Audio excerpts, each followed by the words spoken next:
OpenAI buying the AI device startup co-founded by Apple veteran Jony Ive. It's a $6.5 billion all-stock deal, and so basically joins forces with the legendary designer to make a push into hardware. We got to get to what we need to know about this. Co-host of Bloomberg Technology, Ed Ludlow, is all over it. He joins us from our San Francisco bureau. All right, Ed, we were kind of like when it crossed, we were like, okay, this feels like a big deal. Is it a big deal, and what does it do for these two companies? What does it do for OpenAI? Big deal, surprise. I don't know that it's that much of a surprise. You know, there's been whispers throughout Silicon Valley. Big deal because it is OpenAI's biggest deal, biggest acquisition, $6.5 billion. But it's OpenAI, which is the leader in AI development, literally the development of large language models, but also consumer and enterprise facing services, kind of muscling into the devices game. So they are pledging to have AI-enabled devices by 2026. What they are acquiring is not just a company or IP, it's this relationship with Jony Ive, right? The former legendary Apple designer who is responsible for iPod, iPad, AirPods, Apple Watch. And he's left Apple in 2019. And this answers a big question of like what he's doing next. Right. I think, I mean, look, anything that from Apple that we basically put in our pockets in recent history has the stamp of Jony Ive on it. But what has he done since 2019? I actually don't understand what OpenAI is buying here. Yeah.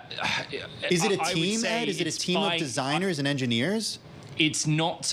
It is not an exaggeration or unfair to say that it's almost like an acqui-hire, right? Yeah. So Jony Ive's basically been running this group or this agency or this firm called Love From.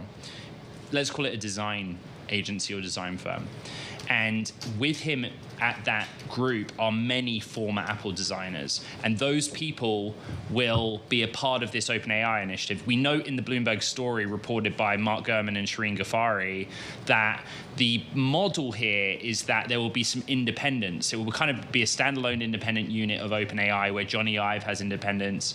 But to go back to the root of your original question, you know, when Jony Ive left Apple in 2019, the reporting and the suggestion from Apple CEO Tim Cook was that they would sort of continue to collaborate. So even though Jony Ive was not an employee of Apple, he'd almost be like a consultant. Remember, this is the guy that Steve Jobs once kind of like labeled his spiritual partner. You know, that's how closely aligned Jony Ive was to the history of Apple.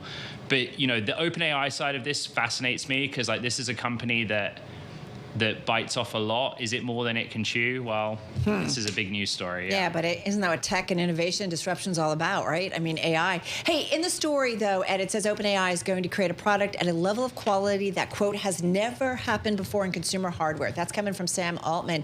What might an AI-powered device be out of this duo or this collaboration?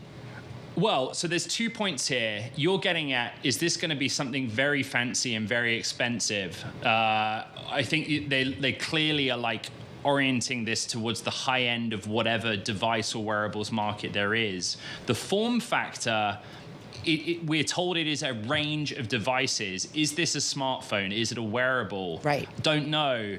The cautionary tale is like in the modern era, AI devices outside of the smartphone format. You probably talked about at one time the Humane AI pin, which was like a very chunky brooch with a camera on it, and that project did not go well at all.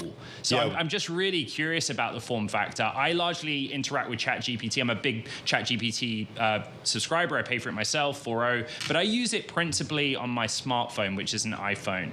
So I don't know, but I think the idea is that the AI side of this, the software side, that leverages OpenAI's competences. Ed, before we let you go, we got to talk about the Apple portion of this. Apple shares are down about 1.8%. The entire market is lower, I should note, but they did take a leg lower when this was announced.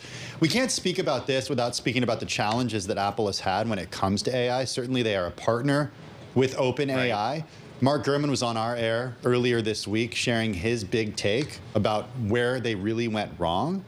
What does this mean for Apple, for Jony Ive to go join an AI company that is really distinct from where he really made his mark? Right. Mr. Tim Stenovec, I'm going to be very careful to draw a causal relationship between the report that was published and the movement in Apple's stock. Although this is both a visual and audio medium, if you bring up the ticker or the tape of the session at 12:59 Eastern time, Apple's stock clearly takes a very large leg lower when this story was published. You know, and I think that answers Carol's earlier question of the kind of marketplace that they want to operate in.